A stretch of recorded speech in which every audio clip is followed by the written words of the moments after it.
Are you ready to perform at your highest potential? Thank you for joining this GP Strategies webinar, where we'll explore best practices and innovative insights to help you and your organization improve performance. Hello, everyone. Welcome to our webinar today, 3 Common Pitfalls of Change Management and How to Avoid Them. I'm just going to give it about 30 seconds to let everybody kind of join in and get all settled. We do have I'm going to open up the chat feature for everyone so that you can communicate with everybody that's going. I just want to make sure it's there. We go. Got it set up for everyone so that you're able to join the conversation during the presentation with Julian, myself, and all of your other attendees that are going to be on the call today. So with that, we are at 1 past the top of the hour. So I just want to start by saying, again, those who are just joining us right now, hello and welcome to today's webinar, 3 Common Pitfalls of Change Management and How to Avoid Them. My name is Kim Heyer. I'm with GP Strategies, and I'm really happy to be your host for today's session. So before we get started, just as you all know, everyone's lines are muted. And that we are going to be recording today's session and sending out a link to the recording as well as a copy of the deck within 24 to 48 hours after this webinar. Also, we also want to make sure that the time together is as interactive as possible. So we are encouraging you to contribute to today's webinar. So if you have any comments during the presentation, add them to the chat and you can engage the presenters and also everybody that's in attendance today. But more specifically, if you have any questions, use the Q&A option. That way we can track them and then make sure we answer them. And if we don't get to answer them, we can be able to follow up with you personally to make sure that we do indeed answer your question. So again, thank you for joining today, and I'm excited to introduce you to today's presenter. This is Julyan Lee. He is a certified change management practitioner with over 30 years of experience successfully delivering change solutions to a broad spectrum of clients and, of course, multiple industries. So I am happy and looking forward to this great presentation today, Julyan. So I'm going to pass it over to you. Good luck. Excellent. Thank you, Kim. And welcome, everyone. It's a pleasure to be able to present to you today the topic of the common pitfalls and, more importantly, how to avoid them. So let's jump right into this content, and feel free to interject with questions in the chat and we'll respond to those appropriately. Thank you very much. So here's our agenda for today. We're going to look at what we know of what's been researched and what's been communicated about digital transformations. And then we're going to talk about those pitfalls that a lot of organizations experience. And these are, I would say, the 3 most common, but there's probably more you could relate to. But at a minimum, we're going to talk about these 3. And again, we're going to talk about how to avoid them, how to mitigate these pitfalls. And at the end of the session, we'll open it up for questions and answers as well. Excuse me. So recently, March of 2022, a study was done by Forbes magazine, and it stated that 84% of digital transformations fail. That's a pretty high number. Some of the other facts that align with this is McKinsey, KPMG, and other researchers state that that number could be anywhere from 70 to 95% failure rate. So that's still pretty high. And you would think that with all the money that's being invested in digital transformation and technologies and solutions, that this would be a scary number that we would want to pay close attention to. So let's look at why some of the reasons this happens. Lack of alignment. Anytime you have leaders, executives, those that are in key decision-making capabilities or positions not aligned on the goals and objectives of the project, you stand to not reach your objectives because people don't understand exactly why the project is going on. It's hard for them to get behind it. Lack of awareness. Just not even knowing enough about the change to support it is always an issue. Mismanagement. When I looked at the article, this was more micromanagement that they were speaking about in the Forbes article, and truly not letting agile teams be agile. That's a big shift in the way that we do work in a lot of cases. So we have to be able to allow agility to occur within the projects so we can get the most out of the teams.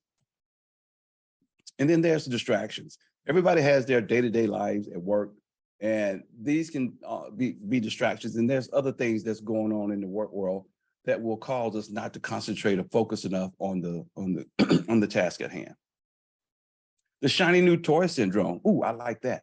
Ooh, I like that. Let's buy that. Let's put that in. Let's implement that. Not the way to go for projects to be successful and digital transformation to occur. Communication with leadership, which directly ties to lack of alignment.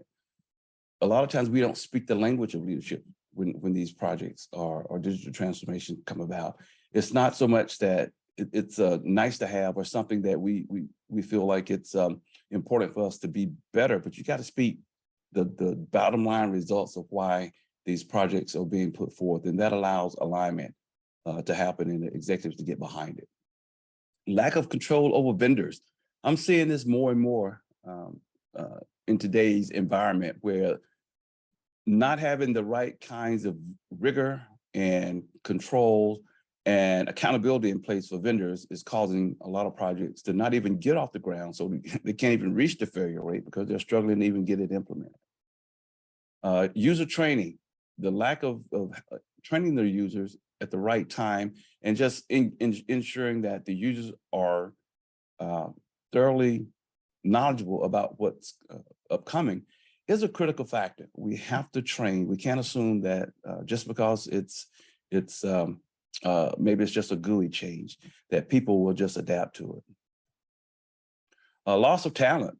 When I saw this originally, I thought maybe people would just leave the organization because of the change. But there's another reason people are leaving organizations, is because it's a very a very fertile market we're in today. And some of these individuals have been plucked out of your organizations. So you have to be careful to keep them engaged and ensure that there's some work-life balance. And if you want to keep top talent, you got to do what it takes to make that happen. And then just outright resistance to change.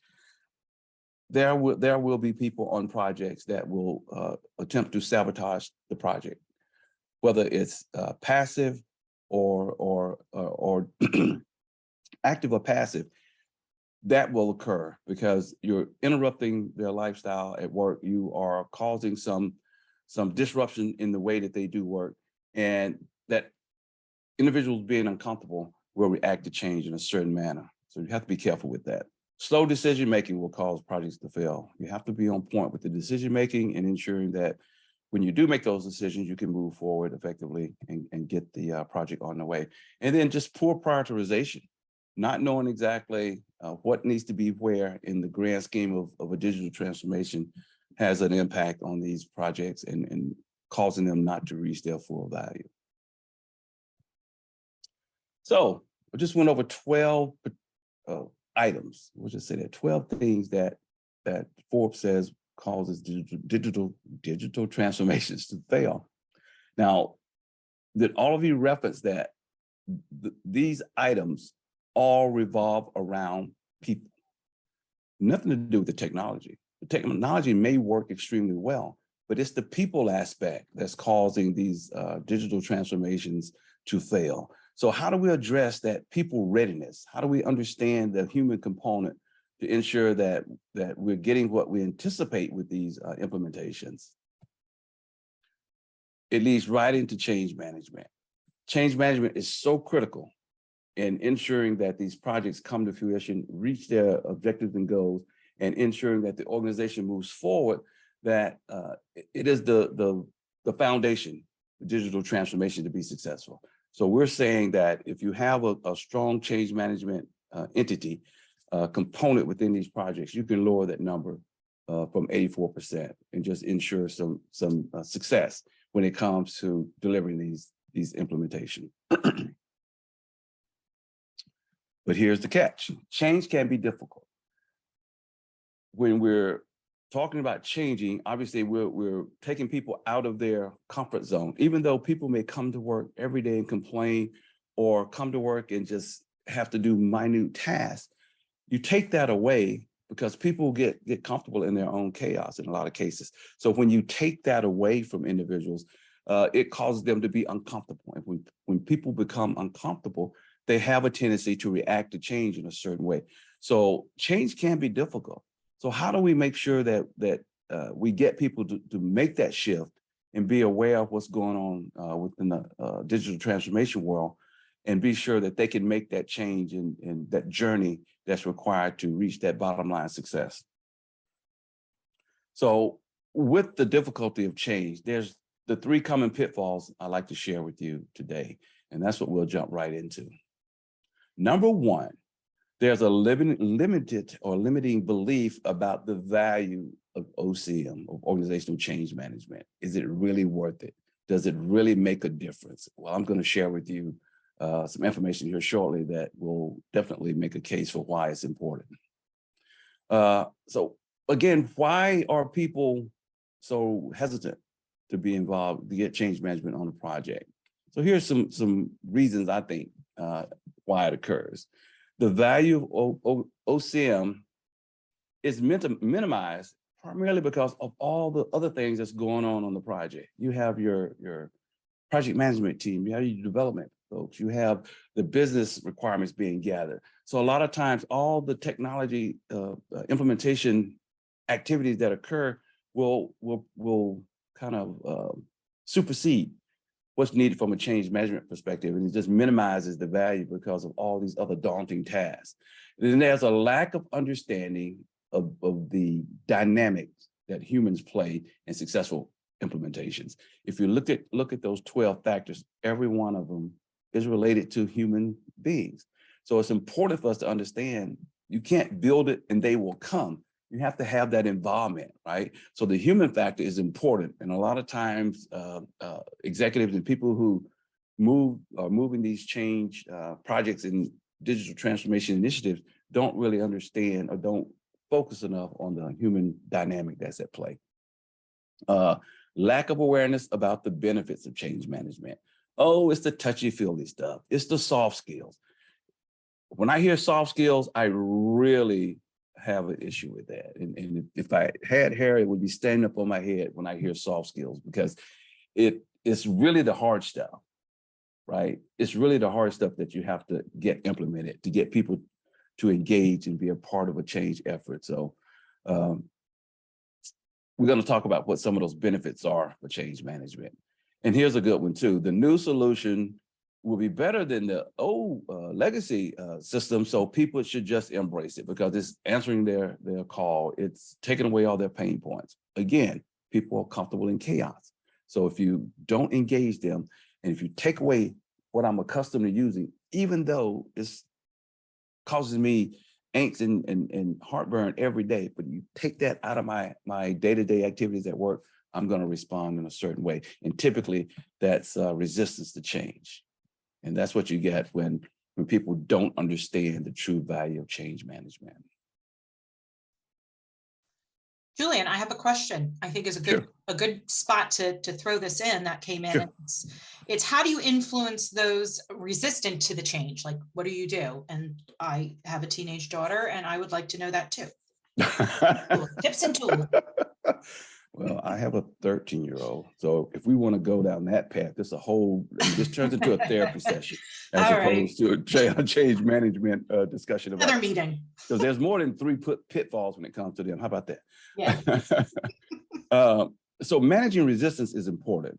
And the way that you manage resistance is to truly understand what those objectives are, and then get those people that might be resistant to change to be a part of the project. And then have them make that mindset shift to bring solutions. And I'm going to share that later in the presentation. But if you have issues and concerns, talk about how to make those go away. But some of the key things that we do is involvement, engagement, listening, and understanding where some of the pockets of resistance might be. And then the bottom line is the project being successful. So if there are individuals or groups that's going to get in the way of that project being successful, then some actions may have to be taken in terms of where they sit in the organization and how they are engaged in the project.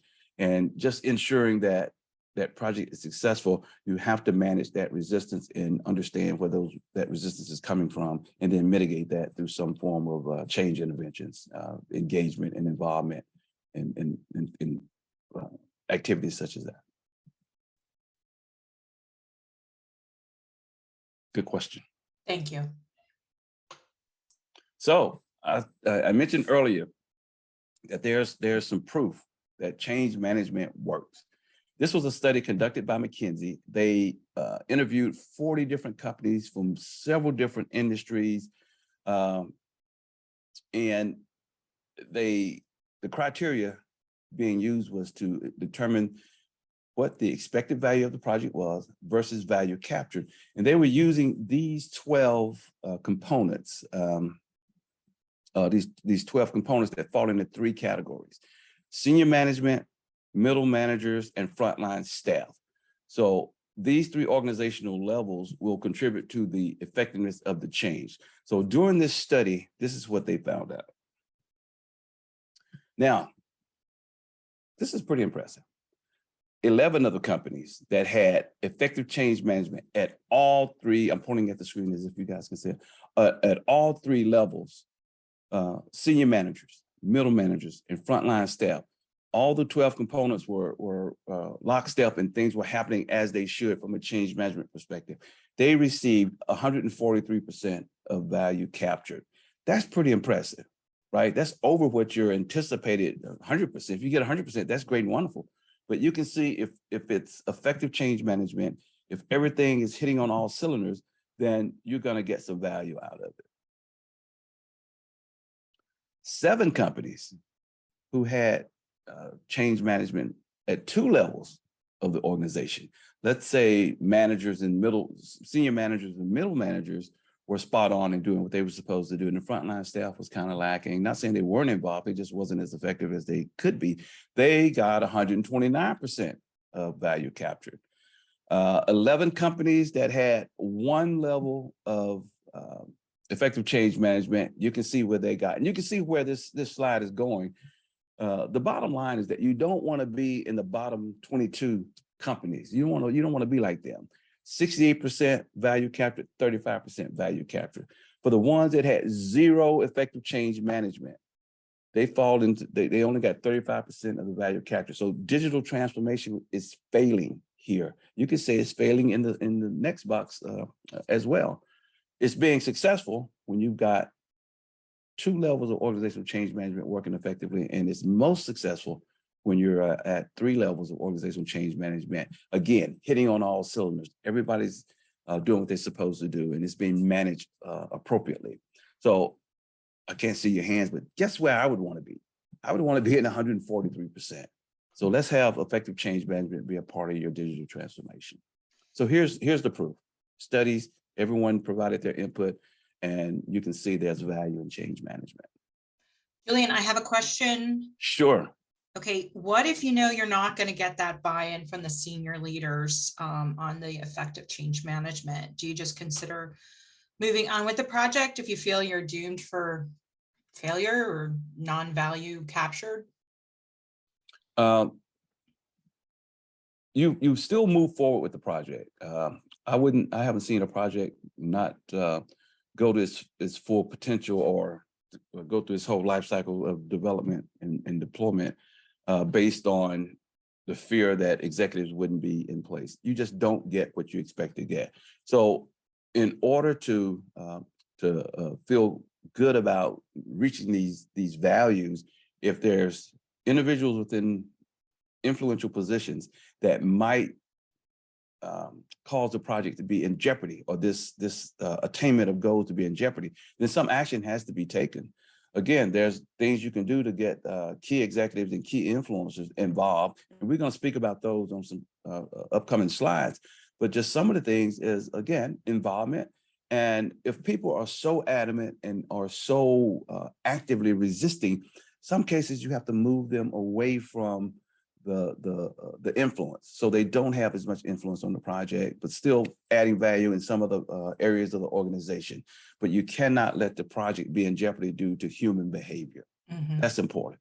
Okay, I do have a question that just came in, and maybe this is for another topic, or you can direct them. They're asking what the evaluation criteria was and how the percentage was determined. Do we know that, or is there a piece of documentation we can give them a link to? Yes, we'll send you a link to the McKinsey study. It's called, you can see at the bottom of the screen, Helping Employees Embrace Change. And it has all the information of how this was calculated. So it has the entire story of how they came up with these numbers. So we'll be glad to share that. So you can see exactly how they came up with the statistics, the interview.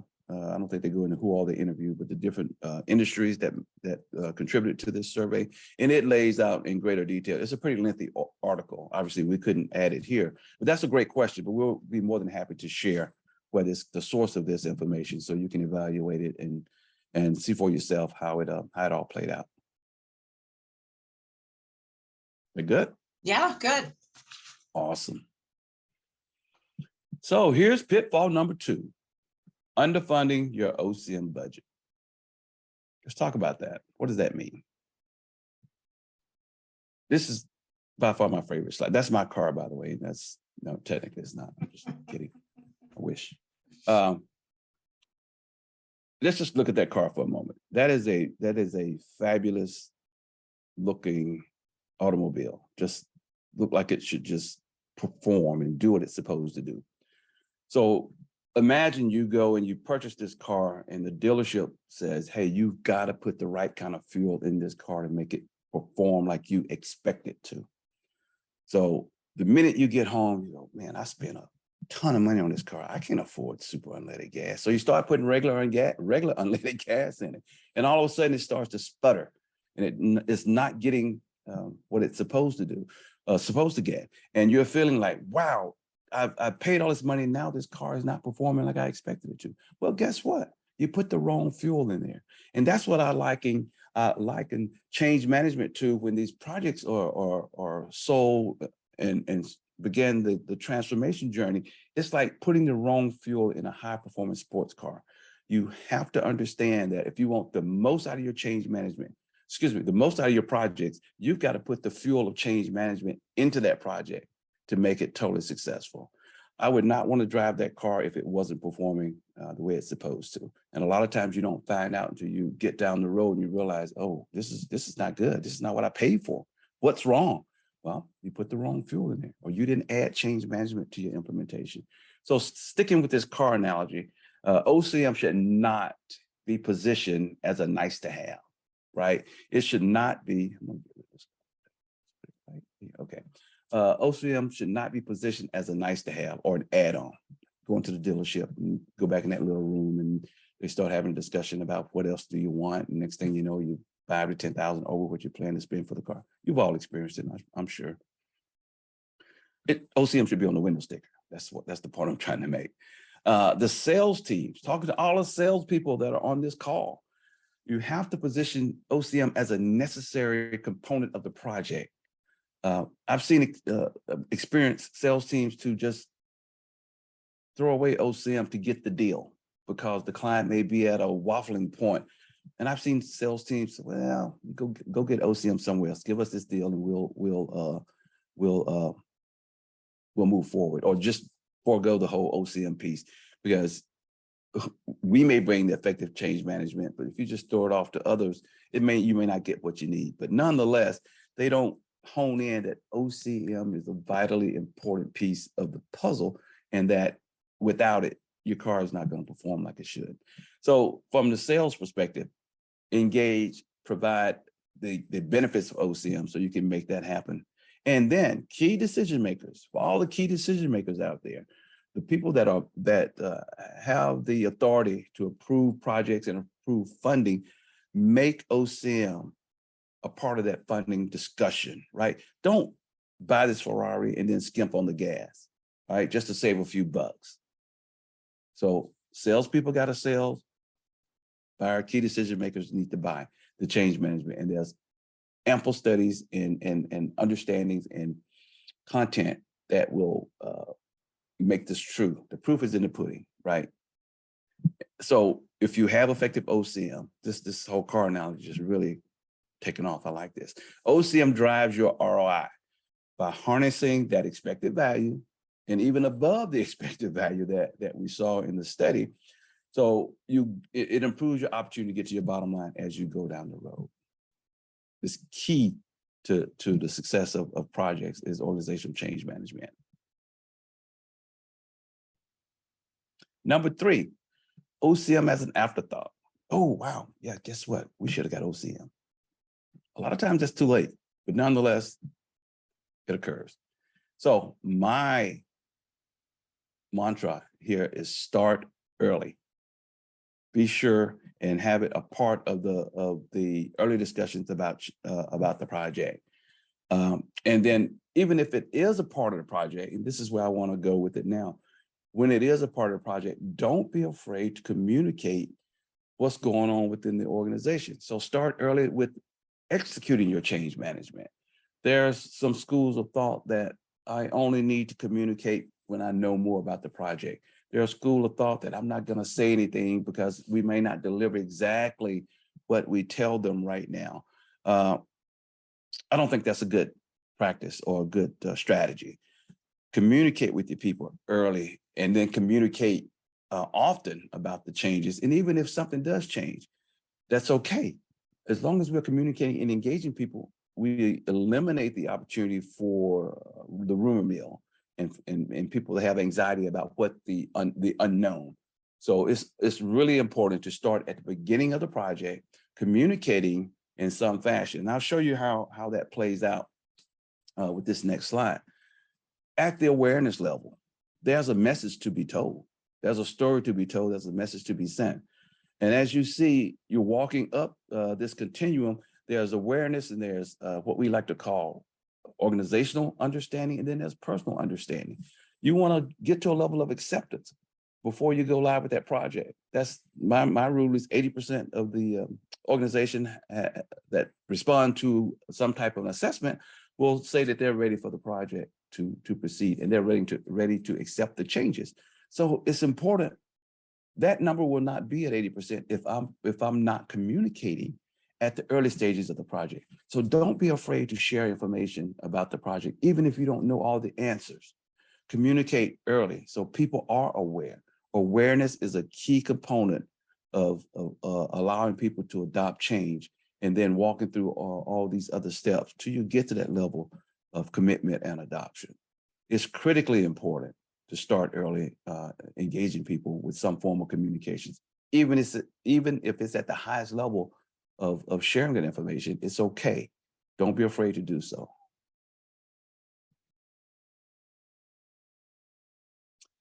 So we've talked about the 3 pitfalls. So let's talk about some mitigations for these. And I think these will resonate and should answer some of the questions, especially one that Keon brought up earlier. So how do you build that buy-in that's needed for these projects? Executives are influential. They have a lot of clout. They make decisions. So you have to have that buy-in, that sponsorship to ensure that you have them doing exactly what they need to do to make their project successful. So I think these are some pretty novel concepts that if we could get implemented would make change management, it would make that 84% number just disappear. Tie the adoption of change management to strategic goals and bonuses. Oh, what about that? So you don't get your raise, you don't get your bonus if this project is not successfully adopted. So if you're at 84% failure rate, guess what? You probably won't get that bonus this year. Guess what I am? I'm involved, I'm engaged. Hold department heads and leaders accountable for attaining readiness goals. So up that spectrum from awareness to adoption, there are checkpoints, right? And if we're not at those checkpoints, who's accountable for that? The individuals that are running the change and the business leaders that should be helping their employees adopt the change should be held accountable for those readiness checkpoints along the way and the adoption goals. And here, this is by far my most favorite one. If a project meets a certain threshold of complexity, OCM must be required as a part of the process and budgeted for. A simple change complexity assessment will allow an organization to understand how deep that change is and what's needed to mitigate any risk of people resisting the change. Make that a part of your project intake process. I've seen activities at the PMO level. A project just doesn't automatically become a project. There's decisions that have to be made. There's check lists that have to be filled out. Okay, you met the qualifications for this to become a project. Move forward, go do your work. Well, if the complexity of the change is not a part of that discussion, you're missing an opportunity to have change management be embedded into the solution and make it just a part of the overall thought process when it comes to digital transformation. Make it a part of the whole intake process. The strategic goals align with some place you want to go in the organization. The organizational change management should align with those strategic goals, and based on how severe or the magnitude of that change, you need some element of change management. That's my most favorite one. I'd love to see that happen in the real world. The facilitation of mindset shifts. It's important to understand that people behave a certain way because of the way they think and the way they behave. So you want to create safe spaces for people to feel like it's okay if they want to address or raise their hesitancies or concerns about a change effort. Encourage those individuals that do have concerns to think differently about those concerns. And there's a concept that I use with my clients, and it's called the 6 thinking hats, where you can engage in conversations, even if people are in 2 different camps about a certain scenario. You can have people to look at things from different perspectives to make them more effective. And it's an opportunity to put egos in check and have egos be replaced by performance, because egos will get in the way of performance. And when there's key decisions that need to be made, you want people to think clearly and think about solutions. So with this whole process, you can have people come in with why something won't work, and then understand, we all look at why things won't work. That's called parallel thinking. And then now let's all look at why it will work, or what alternatives we need to put in place to mitigate these risks. Now we're still thinking in parallel, and you still have your belief why this shouldn't go forward. I have my belief why it should, but we're both looking at the solutions in parallel. So that's a great concept, an ability to shift people's mindsets in the times of change. Vitally important to understand how people think and behave during these times when digital transformation is just so valuable to organizations that's trying to get this competitive advantage in this highly competitive world that we live in. So you have your new technology solution, right? Your digital transformation is on the way. You've got all the goals and objectives. You got your business case intact. You know exactly where you're going. You know exactly what you want to accomplish.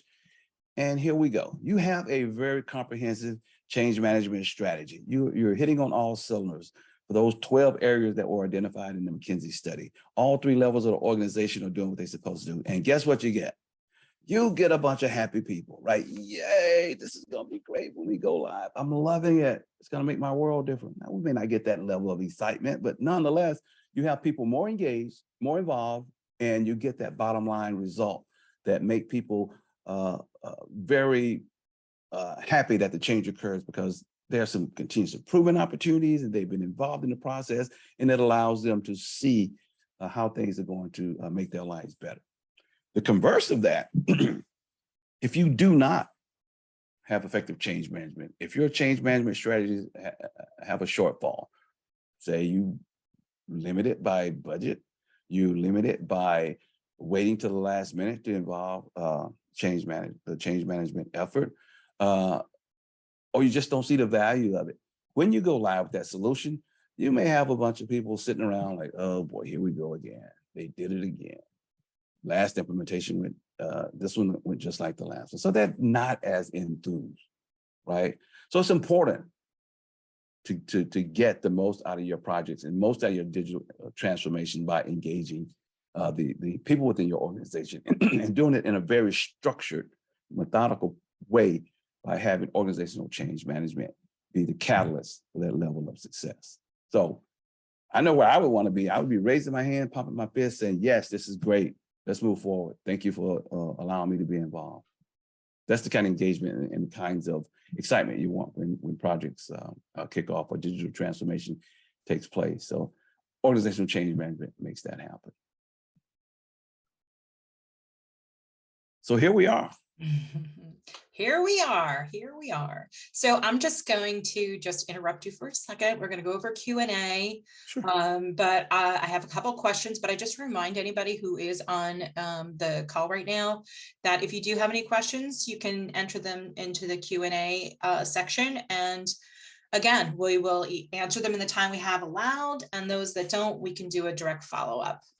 I'm sure Julyan would be happy to do that. Absolutely. Okay, so I have a question here. How do you find the right recipe for when and how to do the training? Good question. It's important to collaborate with your clients, or if you're a client, to collaborate with your OCM and training teams on when that right time is. There's no one right time to say it should happen. So when I'm working with a client and understanding the organization, understanding the training requirements, understanding the key stakeholders and what's involved in educating those end users, you work collaboratively with that team to come up with the right timing for that. And I can say without a doubt that it should be just in time. Now, where that window of just in time is, it's up to the dynamics of the project and that collaboration with the client. You don't want to start too early because the knowledge being obtained could go away before the project go live. So it has to be precise and timed just right. But the key to making that happen is the collaboration between your experts in the training industry and your change management team and the clients that are implementing this digital transformation. It's a two-way street, and it's lockstep. And that collaboration is key to coming up with the timing of when that should occur. Good. So basically, every company has their own recipe based on who's doing what, right? And how things work. Yes. But there's a time you have to put that cake in the oven if you want it done correctly. Don't, I'm hungry. It's almost lunchtime. Okay, I have another question. We have probably enough time to answer that. So this is a good one. So if we're in the process of looking for an OCM partner, what should we expect and what should we look for? Excellent question. For those that are seeking to bring in organizational change management, some key factors you want to look for is what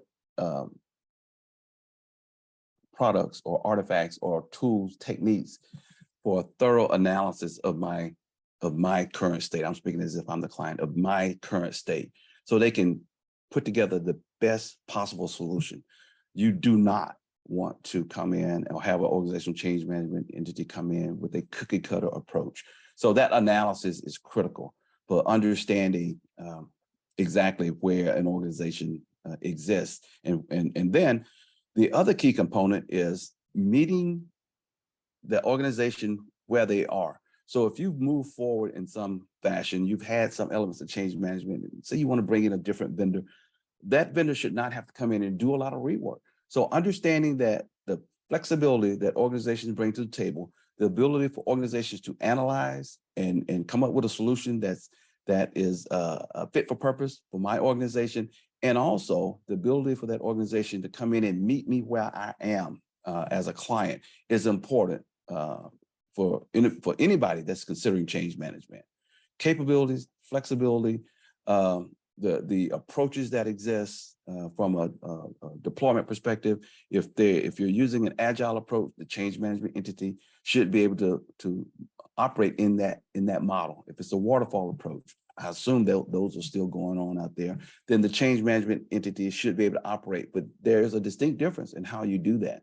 So those change management organizations should have that capability to operate in the cadence of the way the project's being delivered, understand what's going on current state within an organization, and then build the solutions that match exactly what's needed by the client. Good question.